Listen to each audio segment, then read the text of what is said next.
If you have Oppo F29 Pro 5G smartphone and you wanna set your fingerprint lock, then this is the video for you.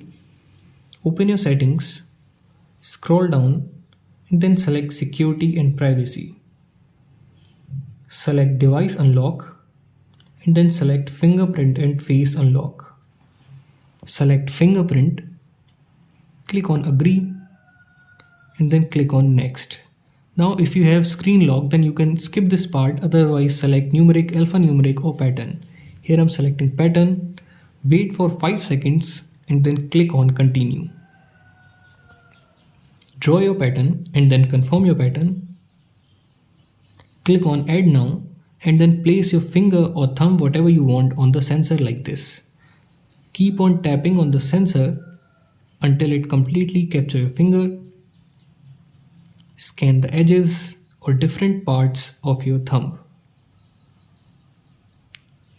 After this, click on OK. If you wanna add your face, then click on enroll, otherwise click on cancel. Now you can easily unlock your smartphone with the help of your thumb or finger.